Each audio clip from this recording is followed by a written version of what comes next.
Hey everyone, let's talk about goals and see how I've been doing with the goals I set myself for Q2 and what I want to do for Q3. Now, let's start with reading and the messy life goals later. I actually didn't set myself any reading goals. As you know, I'm struggling with putting myself down proper reading goals this year. So I've been mood reading a lot and picking up whatever I wanted. My reading is going good still. I have read a total of 48 books so far, which were 11 physical books, 13 ebooks, and 24 audiobooks. My notes are down there. That's why I'm looking down. So the spread is about even between reading and listening, so that's perfectly fine. I'm good with that. The amount of authors I read is 40, so that's not so bad either, because last year when I was reading all those sequels, I basically read the same authors all the time. But this year I'm reading more different authors, which is nice. I also looked at some other stats that I keep tracking, where I read 2 German books in total so far this year. I read 14 books that I would classify as nonfiction. I read 6 books that fall in the classics or modern classics category and 10 translations. All of the stats are from January to June, so everything I read in July already is not included. I also seem to be having a good rereading month because it seems like I've already reread 10 books this year and 7 sequels.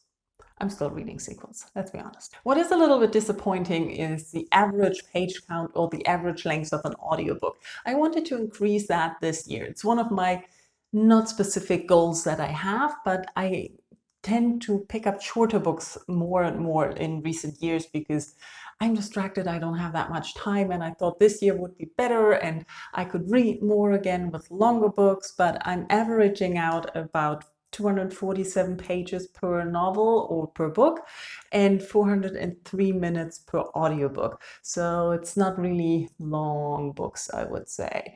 However, I've been struggling still. Q2, I entered with COVID and brain fog, and it didn't really go away. So most of Q2 was still trouble with focusing, trouble with concentrating, and everything that's around that.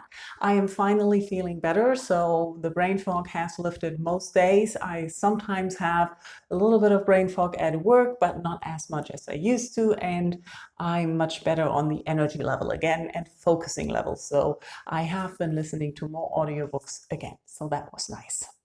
Now, my reading for Q3.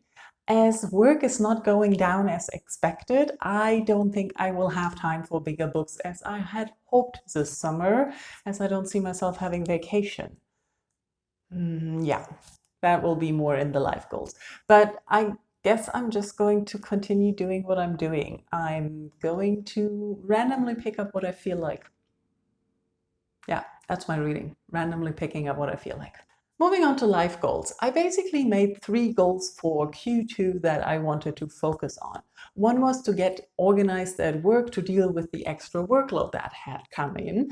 And I succeeded and not succeeded with that. I have a lot of things better organized. I can manage what comes in daily. But I still have a huge backlog of demanding tasks that started in April and that take a lot of time. And if I do that, I can't do something else. It's basically, I'm at the point where I can either do emails or I can do my physical mail. I can talk to students or print certificates or whatever. I can only do one thing, but not everything. And I need to get better used to that because my brain wants to be on track and just deal with new things because there's more coming in every day already to keep you busy for more than 8 hours. But yeah, so I'm better organized, things are going well, but it's still too much work. And I calculated how much work I have currently, and I'm trying to do 100 hours of work in a week of 40 hours of work. So it doesn't work. The math doesn't work. There's too much work and not enough time. And I still try to do all the work.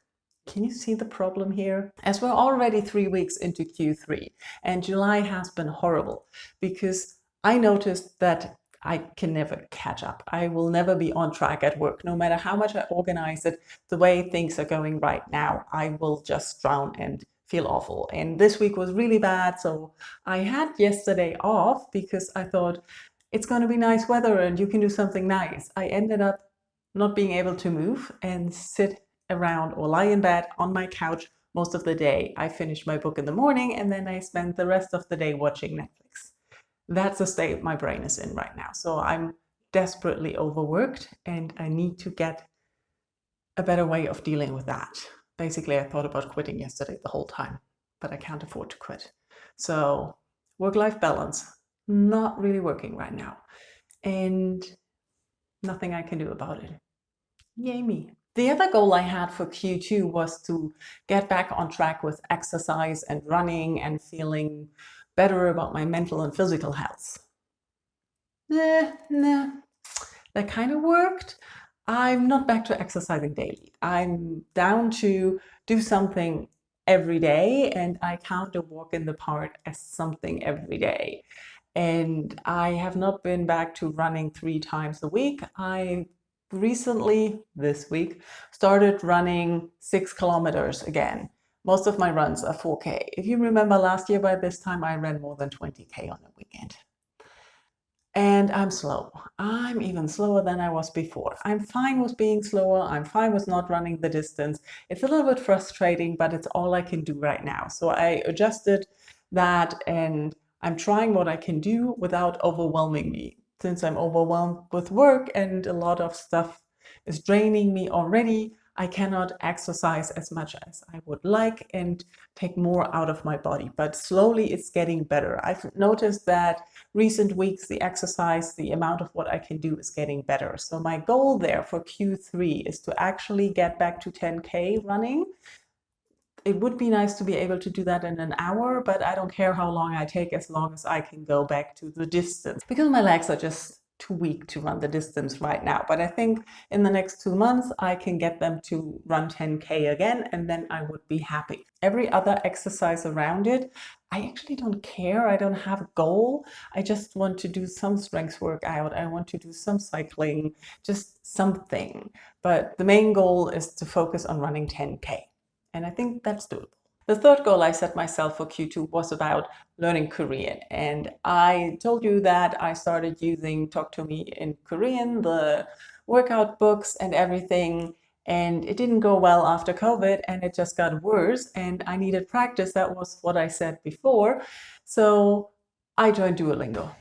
I don't know. It's the best way I can think of and the easiest way to actually get the repetition in that I need, because the books, I like the Talk to Me in Korean books for explaining the grammar, and I think I want to find a combination of parallel learning when it comes to the grammar parts and the explanation parts, because I don't like them that much for the Korean on Duolingo. But what I like on Duolingo is that I can repeat the vocabulary, the exercises. It's easy to do, and I'm doing that now for about 50 something days, and it's nice. It's working out. I can do it day by day. So my goal there is to practice something daily. It's the repetition, the dailiness. I don't have a unit goal. I don't have a time goal. I would like to do the stories that are connected to that. But the learning Korean is highly dependent on my work stress level on a day. So if I work 12 hours, there's no way I'm going to sit down and cram vocabulary in my head. So I might just do one lesson or one exercise group thing, whatever that is, and then I'm happy for the day. As long as I do something every day, I'm good. So my battery is running out of power. So summing up, we have reading goals, basically none, just mood reading and whatever I want. Running goals, 10K by the end, what time ever. Exercise, just a little bit every day, whatever I can do. Then Korean, do something every day. There's the theme, can you tell? Do something every day. Work, just survive. Get it all organized as best as I can and maybe take some days off in August. I think that's all. That's all the goals I have. Did I write down something else? Nope, better work-life balance, it says there. I don't see that happening anytime soon. So thank you for watching. Let me know in comments how you are doing with goals, if your goals are going straight or if you're changing them for Q3 all over again and decided whatever I wanted in January is not working out. Let's talk goals and change of plans. Thank you for watching. Bye-bye.